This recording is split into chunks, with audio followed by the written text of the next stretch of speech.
Haleluya. Haleluya. Haleluya.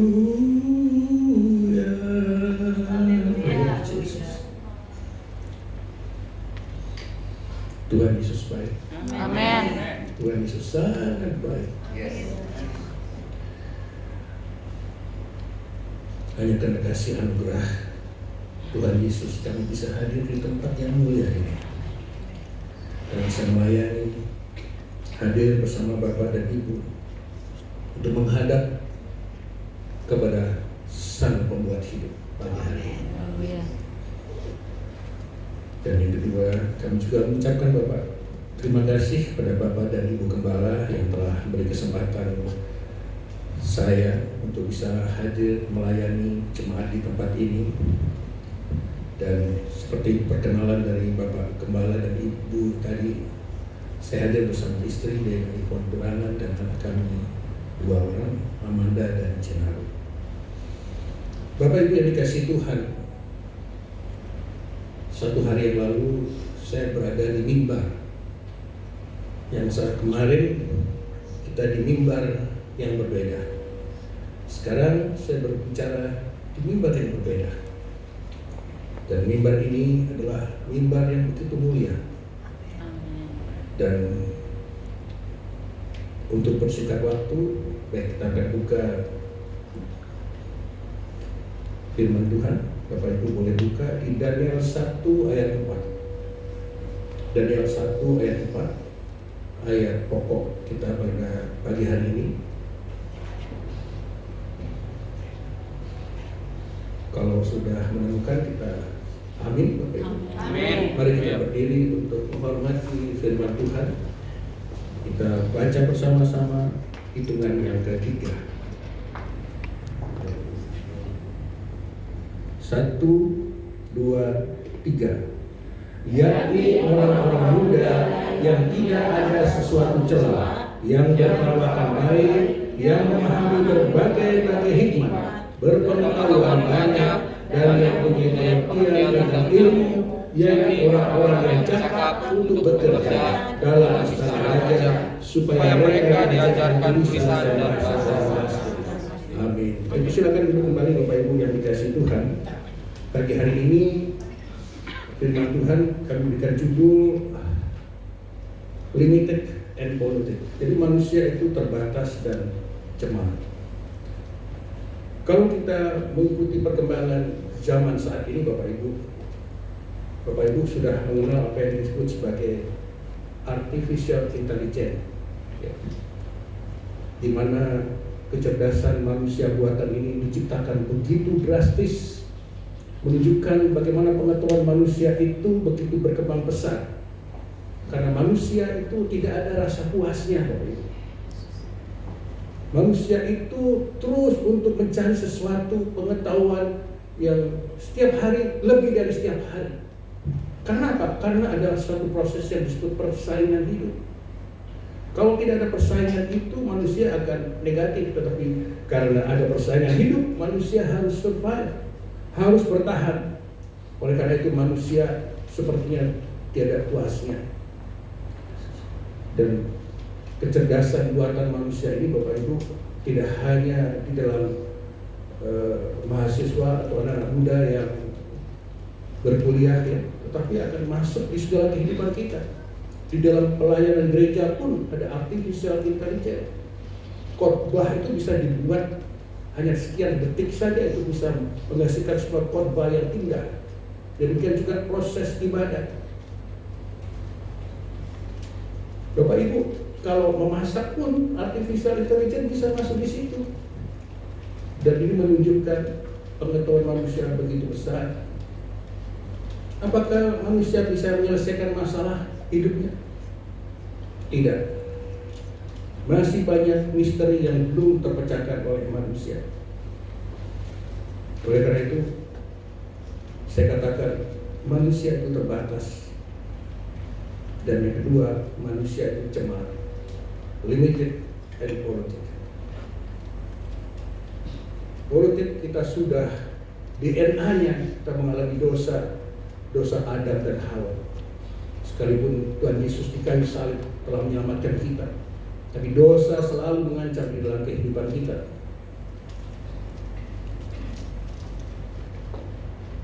Sebelum kita masuk ke dalam pemahaman pokok firman Tuhan ini, Bapak Ibu, mari kita mengenal latar belakang siapa sebenarnya Daniel, anak muda Yehuda ini.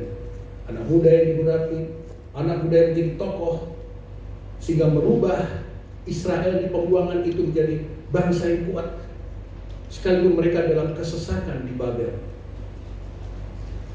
Ternyata Bapak Ibu, Daniel ini hidup pada masa Raja Yosia, raja yang berkenan di hati Tuhan. Dan tentang Raja Yosia ini, Bapak Ibu, Tuhan sudah menubuatkan sejak lama, sejak zaman Raja Yorebiam. Di dalam 1 Raja-Raja 13 ayat 2, saya akan bacakan.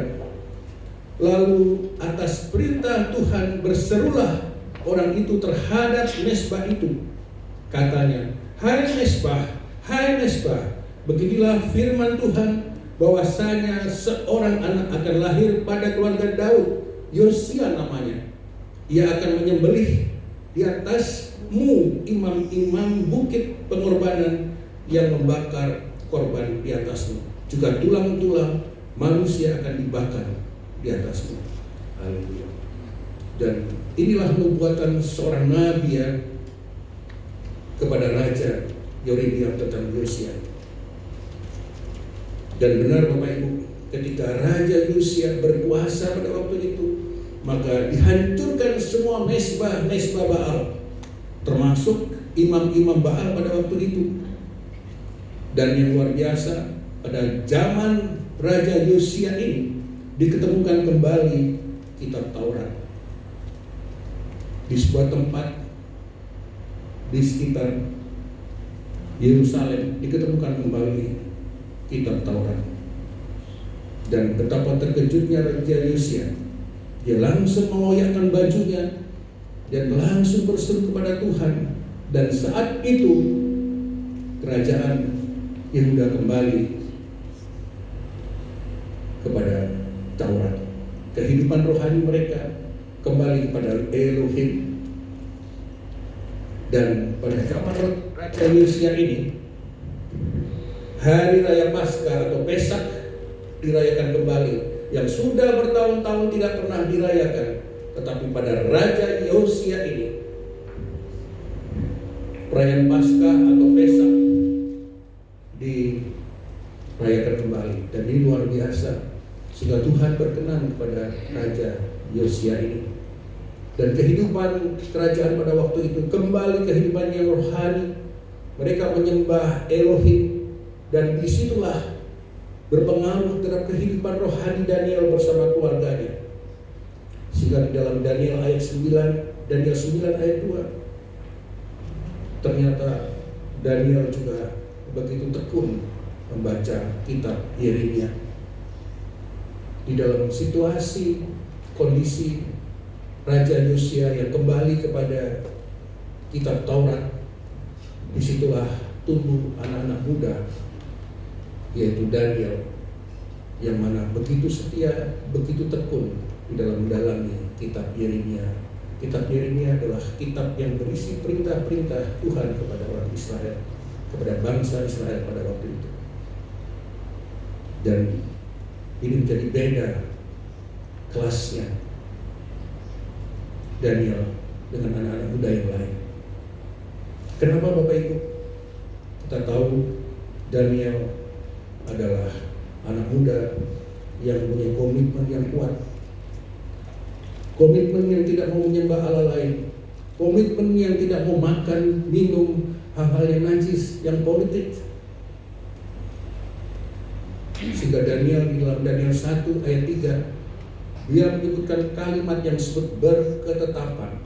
Berketetapan itu adalah artinya zaman sekarang adalah komitmen. Komitmen. Jadi kalau setia saja tapi tanpa komitmen, setia itu akan luruh, akan habis, akan hancur pada musim-musim yang lewat. Oleh karena itu ada sikap true worshiper di dalam sikap Daniel, dan disertai dengan 3 sahabatnya, Sadrak, Meshak, Abednego.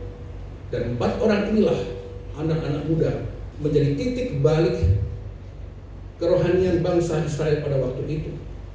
Bapak Ibu bisa bayangkan ketika Nebukadnezar masuk ke Yerusalem, semua barang-barang peribadatan yang ada di Yerusalem dibawa ke ibu kota Babel, yaitu di kota Shinear. Jadi mereka tidak bisa ibadah di Babel, Bapak Ibu, dengan ancaman-ancaman yang begitu kejam. Kalau tidak mau menyembah dewa, mereka akan dibunuh. Dan apa yang ditunjukkan oleh Daniel ini akibat didikan dari proses masa pemerintahan Yosia dan akibat didikan dari kitab Yeremia. Kita lihat Yeremia 3 ayat 15. Sehingga saya yakin firman ini yang menguatkan Daniel bersama teman-temannya. Dan mari kita dengarkan apa yang ada di dalam Yeremia 3 ayat 15 yang mengubahkan Daniel begitu setia. Sekalipun di dalam proses kesesakan, di dalam situasi pembuangan yang tidak enak, Bapak Ibu. Ingat pada waktu kita penjajahan yang dahulu, kan kita juga tidak enak, semua kita tertekan, tidak bisa beribadah. Kita ingat pada masa-masa lalu di negara kita begitu sulit beribadah. Sekalipun tanda petik juga ada, tetapi sudah jauh berbeda. Yeremia 3 ayat 15. Aku akan mengangkat bagimu gembala-gembala yang sesuai dengan hatiku. Mereka akan mengembalakan kamu dengan pengetahuan dan pengertian. Haleluya. Jadi Daniel dan teman-temannya memperoleh pengetahuan, pengertian, hikmat sejak dia sebelum dibuang sampai ke Babel. Untuk menjadi Daniel seperti ini, Bapak Ibu, tidak mudah. Ada proses. Mereka harus keluar dari zona nyaman, yaitu di Babel. Dan zona nyaman inilah yang membuat Daniel, Sadrak, Meshak, Abednego menjadi sosok yang kuat, yang tough, yang mampu bertahan di dalam segala cuaca, siksaan, ataupun tekanan pada waktu itu. Seakan-akan mereka berempat ini dibuang untuk mengikuti tesir, mengikuti sekolah kehidupan. Dan disitulah kita melihat di dalam Daniel ayat 1 ayat 4 tadi mengatakan berperawakan baik. Berperawakan itu adalah metafora bagi endurance atau stamina spirit. Bagaimana mereka mempunyai endurance spirit, stamina rohani yang prima yang tidak kendor apapun. Dari 4 anak muda ini, anak muda dari Yehuda, untuk menjadi staf kerajaan Nebukadnezar tidak mudah. Oleh karena itu Nebukadnezar harus mengeluarkan satu syarat untuk menjadi anak buahnya, yaitu memiliki pengetahuan, pengertian, dan hikmat. Dari mana Nebukadnezar bisa membuat status ataupun persyaratan kepegawaian kerajaan kalau tidak dari Tuhan? Haleluya. Sehingga klasifikasi persyaratan pengetahuan, pengertian, hikmat ini ada pada keempat anak muda Yehuda ini. Haleluya. Anak-anak muda tetap bersemangat. Adalah yang nanti menjadi contoh-contoh kerohaniannya. Jangan hilang stamina rohani Anda dengan segala sesuatu. Bukan berarti firman ini bukan untuk orang tua, tetapi juga bagi orang tua yang memiliki pemuda. Bagaimana kita harus mencontoh Daniel, Sadrak, Meshak, Abednego yang menurut mereka penelitian sejarah di kerajaan Babel yang memiliki pengetahuan yang 10 kali lebih hebat dari orang-orang yang ada di Babel. Dan jangan lupa, komitmen kemampuan itu Bapak Ibu harus diuji, harus dites. Demikian juga di dalam melayani Tuhan, kita harus diuji. Amin. Saya yakin Bapak dan Ibu Gembala sudah pernah mengalami banyak ujian yang pernah beliau sampaikan ke saya.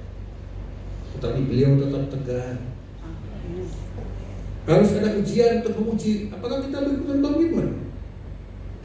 Akhirnya Tuhan menguji oleh raja ini melalui mimpinya, bagaimana Daniel harus diuji untuk memecahkan mimpi dari Raja Nebukadnezar.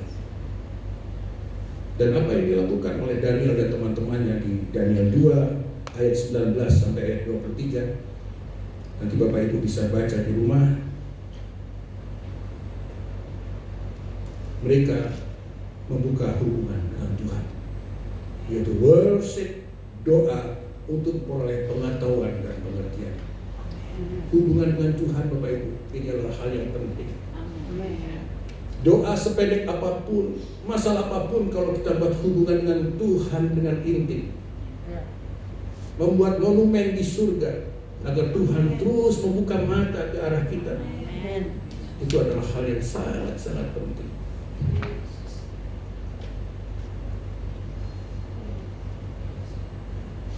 Worship yang dilakukan oleh Daud bersama 3 teman-temannya itu menjadi kekuatan mereka untuk kasih anugerah turun kepada 4 orang ini. Oleh karena itu Bapak Ibu, worship dalam setiap ibadah bukan pelengkap firman. Worship itu adalah penyerahan diri juga. Oleh karena itu, kalau kita worship, kita harus worship Bapak Ibu sekuat tenaga. Nanti kalau Bapak Ibu sudah kena sakit stroke gitu ya, udah kuat lah, bagaimana mau tepuk tangan? Bagaimana mau mengangkat tangan tinggi-tinggi? Mari Bapak Ibu, ketika kita masih sehat, kita worship dengan sungguh-sungguh. Tepuk tangan, angkat tangan. Haleluya. Karena worship yang sungguh-sungguh inilah menjadi kecintaan Tuhan terhadap Daud. Sehingga Daud dikatakan Tuhan, a man after my own heart. Hati Tuhan separuhnya fokus untuk kasih setia Daud kepada Tuhan. Ketika keempat anak muda Yehuda ini sudah melakukan worship, berdoa, maka Tuhan membuka mimpi Raja Nebukadnezar. Dan tentu mimpi ini adalah pengetahuan Tuhan yang tidak akan mungkin terbaca oleh manusia yang tidak kenal ke Tuhan. Oleh karena itu Tuhan begitu selected memilih Nebukadnezar dengan pengetahuan mimpi ini, yang sebenarnya ditujukan secara tidak langsung untuk 4 anak muda Yehuda ini.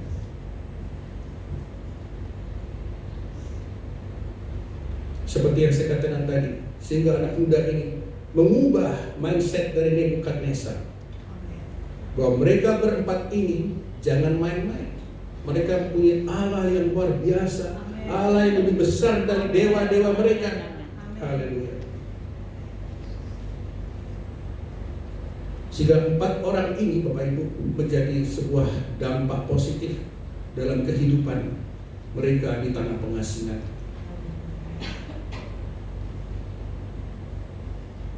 Pengetahuan manusia sangat terbatas. Pengetahuan yang kami peroleh di dalam bidang ilmu kedokteran misalkan Bapak Ibu juga sangat terbatas. Bukan berarti saya belajar saya akan dapat ilmu. Ya betul. Tapi sesungguhnya pengetahuan, pengertian, hikmat itu dari Tuhan. Bapak Ibu bayangkan manusia sampai sekarang masih belum bisa membuka misteri tentang kehidupan dan kematian. Manusia itu Bapak Ibu, karena sesuai profesi saya dokter, saya akan bercerita sedikit bagaimana saya semakin percaya kepada Tuhan Yesus kita. Manusia itu Bapak Ibu terdiri dari 26 triliun sel yang perempuan, laki-laki 36 triliun sel. Bayangkan berapa triliun itu, sehingga membentuk suatu jaringan yang bekerja, yang terkoordinasi. Seperti saya ini, saya bisa berbicara, menyampaikan firman Tuhan. Begitu indahnya sel-sel itu bekerja sama, koordinasi. Tetapi pada suatu hari, pada suatu saat, sel ini berubah menjadi sel yang ganas. Siapa ini yang mengatur dari sel yang normal menjadi ganas? Sampai sekarang belum terpecahkan. Kalau sel berubah jadi ganas bisa saja, tetapi siapa yang memegang switch on, switch off, kalau ada on off itu Bapak Ibu, untuk menjadi ganas, menjadi jinak menjadi ganas, normal menjadi ganas, siapakah itu? Demikian juga di ilmu kedokteran ada yang disebut sebagai program cell death. Jadi sel itu ada programnya untuk mati. Tetapi siapa yang berkuasa untuk menentukan kematian itu, Pak? Sampai sekarang belum diketemukan. Dan saya yakin itu otoritas Tuhan. Amin. Dan yang saya yakin Tuhan tidak akan diberikan kepada manusia, karena akan berbahaya manusia.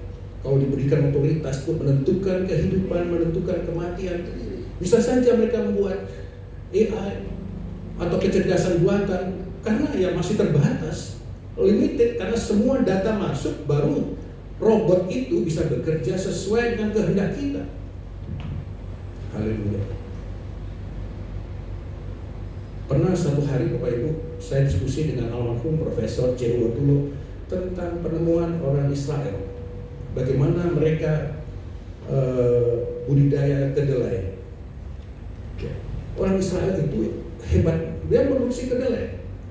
Bentuknya, ukurannya, rasanya, kimiawinya sama Bapak Gembala dengan kedelai. Protein nabatinya sama dengan kedelai yang asli. Tapi kedelai buatan ini hanya satu yang tidak mampu, yaitu ketika ditanam biji kedelai menjadi benih kedelai, dia tidak tumbuh. Jadi ada titik kehidupan, titik pertumbuhan yang tidak mungkin bisa diciptakan oleh manusia. Haleluya. Manusia begitu terbatas, manusia begitu tercemar. Tetapi dengan pengetahuan, pengertian, dan hikmat Tuhan, hal itu justru seharusnya menjadi kekuatan kita. Menjadi manusia semakin takut akan Tuhan. Pengetahuan itu harus membuat manusia takut akan Tuhan. Haleluya. Tapi di luar negeri banyak semakin orang-orang pintar itu ateis, menyangkal Tuhan. Haleluya.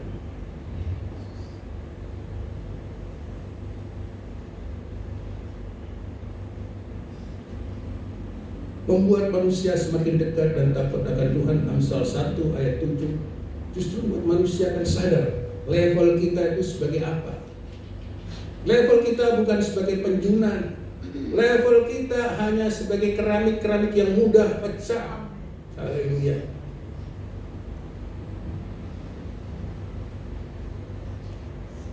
Bapak Ibu, saya akan sampaikan pengetahuan itu memang pengetahuan kita dapatkan di sekolah. Tapi pengetahuan, hikmat, dan pengertian yang komplit itu Bapak Ibu, itu berasal dari Tuhan, bukan dari sekolah. Contoh Bapak Ibu, pada waktu Kejadian 31 ayat 1 sampai 3, ketika orang-orang Israel keluar dari masa perbudakan, itu Tuhan menunjuk kepada Besaleel dan Aholiab. Apakah mereka diajari dengan perkuliahan seperti yang di kampus-kampus? Tidak. Tetapi mulai Roh Allah, mulai kuasa Roh Allah, Aholiab, Besaleel diberikan pengetahuan. Untuk apa? Untuk membuat tempat penyembahan-penyembahan bagi Musa. Coba bayangkan, Musa tidak akan bisa melakukan penyembahan, Musa dan imam besar Harun, tanpa Roh Allah menjamah Aholiab dan Besaleel. Di Kejadian 31 ayat 1 ayat 3. Keluaran. Berfirmanlah. Keluaran 31 ayat 1 ayat 3. Berfirmanlah Tuhan kepada Musa, lihat, telah kutunjuk Besaleel bin Uri bin Hur dari suku Yehuda, dan telah kupenuhi dia dengan Roh Allah, dengan keahlian dan pengertian dan pengetahuan. Haleluya. Haleluya. Tuhan bukan berkuasa atas hidup kita, tetapi Tuhan juga bertanggung jawab atas hidup kita. Agar kita survive, tidak mungkin kita membuat kita sendiri survive dengan pengetahuan kita. Kita harus bersandarkan pengetahuan, pengertian, hikmat dari Tuhan. Haleluya. Justru dengan pengetahuan kita harus rendah hati, Bapak Ibu. Haleluya. Sebab di dalam Dialah tersembunyi segala harta hikmat dan pengetahuan, di Kolose 2 ayat 3. Amin. Begitu indah Tuhan menciptakan kita. Begitu bertanggung jawab Tuhan menciptakan kita. Hanya kita yang sering meninggalkan Tuhan. Haleluya.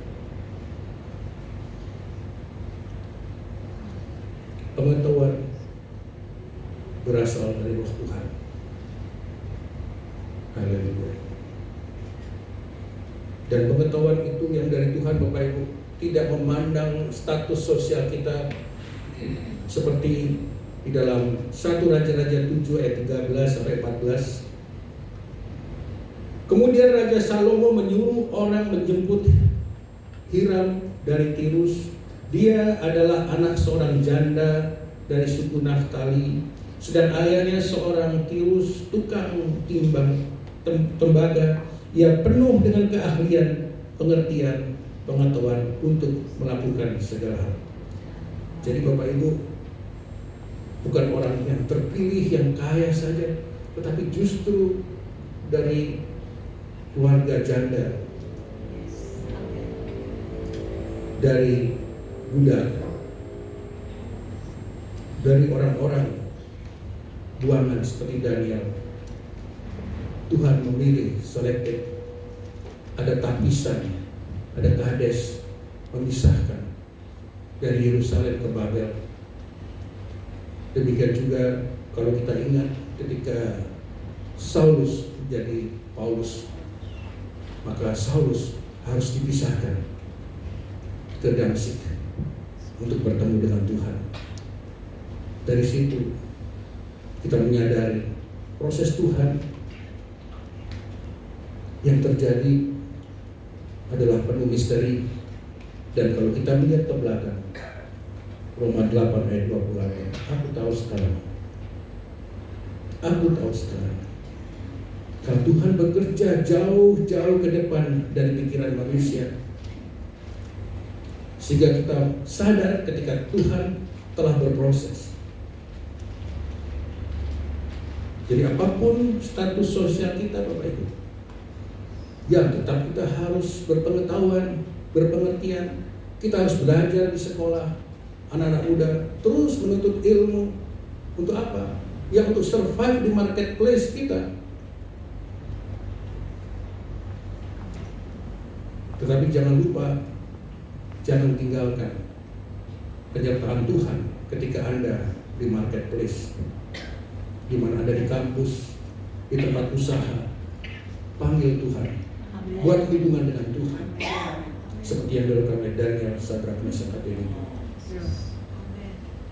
Dan saya yakin anak-anak muda jemaat ini, anak-anak muda GPDI harus bangkit. Harus bangkit menjadi anak-anak Yehuda yang baru di dalam Indonesia emas yang akan datang. Haleluya. Pengetahuan tetapi juga takut akan Tuhan. Oh, itu begitu indahnya. Jemaat yang dikasihi Tuhan, hubungan dengan Tuhan tidak akan terputus di mana sikon kita terdesak, sikon kita tidak nyaman. Justru itu membuat kita semakin setia. Jangan sampai kita semakin tertekan, Bapak Ibu. Bapak Ibu kalau diasingkan, dianaktirikan, ataupun merasa hidupnya disingkirkan, tetap setia, tetap komitmen, teguh di dalam Tuhan, terus buat hubungan dengan Tuhan, worship, berdoa, membaca firman, menguatkan kita. Haleluya. Membuat hubungan bukan serta-merta Tuhan menjawab doa kita. Mukjizat bisa, mukjizat sesuatu yang tidak terjadi menjadi terjadi. Tetapi kadang-kadang mukjizat itu dari hikmat dan tangan kita. Bapak Ibu tahu, kalau saya melakukan operasi, berapa kali saya mengalami kesulitan. Banyak perdarahan saya tidak bisa mampu atasi di meja operasi. Padahal saya sudah belajar 1 minggu sebelumnya. Kadang-kadang kalau kasus sulit Bapak Ibu, saya email WA dengan guru-guru saya di Jepang, di Amerika, di Belanda. Tetapi di meja operasi Bapak Ibu, saya sering mengalami kesulitan. Saya hanya berseru, Tuhan Yesus tolong saya. Tuhan Yesus tolong saya. Dan terjadilah mukjizat supranatural. Bukan perdarahannya berhenti atau perdarahannya hilang, tidak. Tapi seakan-akan tangan saya Bapak Ibu ada yang menuntun. Saya harus ke sana, harus kemari tangan saya untuk menghentikan perdarahan itu. Yang tidak ada di textbook, yang tidak ada di pengetahuan manusia. Haleluya. Dan itu terjadi bukan tahun 2000 yang lalu, sampai sekarang Bapak Ibu. Dan selalu saya bersaksi dan motivasi, kisah ini harus saya ceritakan. Bahwa Tuhan Yesus itu ada. Dan Tuhan Yesus itu hidup. Tuhan Yesus itu bertindak dan berkuasa. Jadi Tuhan Yesus tidak hanya di dalam firman saja. Oleh karena itu, ibadah yang sesungguhnya adalah ibadah saat gereja ini dimatikan lampunya, nyanyian selesai, kita keluar, disitulah ibadah Eusebia. Kita menjadi garam dan terang. Haleluya.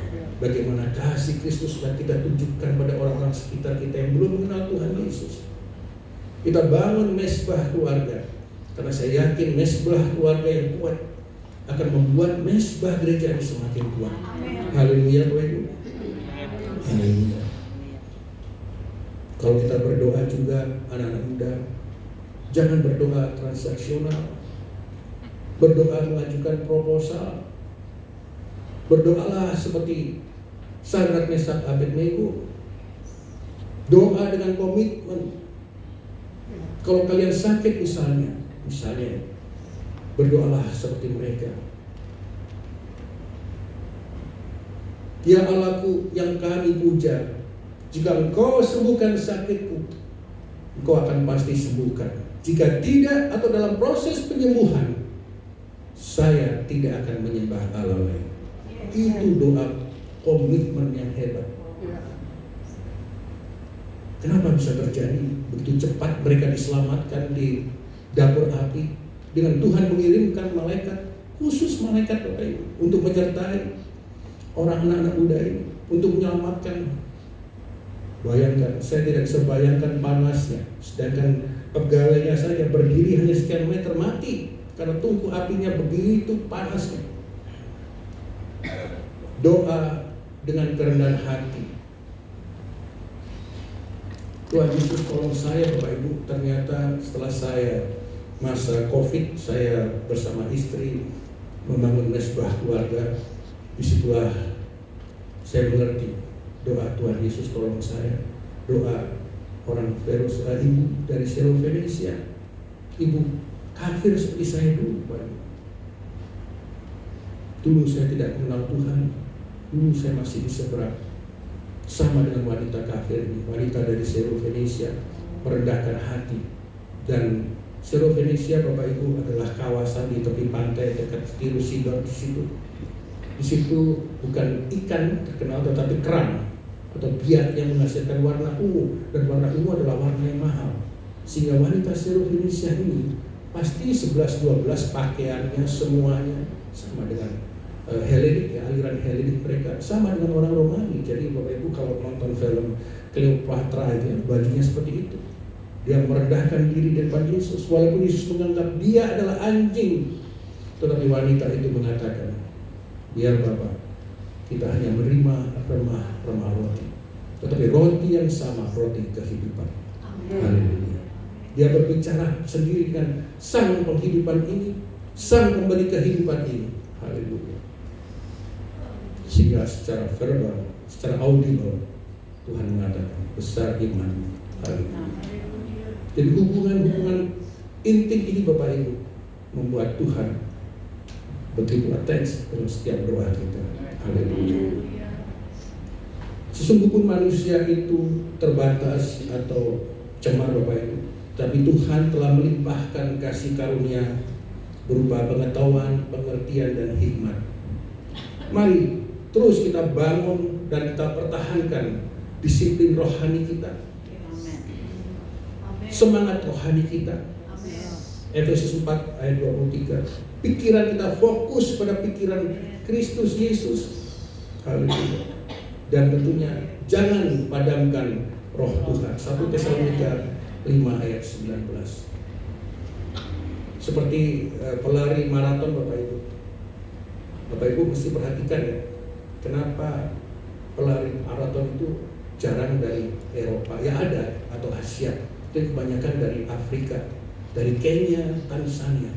Karena memang genetiknya, itu fisiknya, itu sama dengan leopard, ya, harimau itu. Jadi mereka tidak bisa pelari cepat. Kalau pelari cepat itu Amerika, Rusia. Tetapi kalau Afrika itu melari maraton. Itu harapan kita menjadi orang Kristen, maraton itu. Jangan hanya pelari cepat kemudian luruh endurance, semangat rohani kita pada finish. Tidak. Semakin dekat dengan finish, itu pelari dari Tanzania, Kenya itu semakin memacu fisiknya. Jadi tidak jarang pelari maraton itu adalah dari negara-negara Afrika Tengah.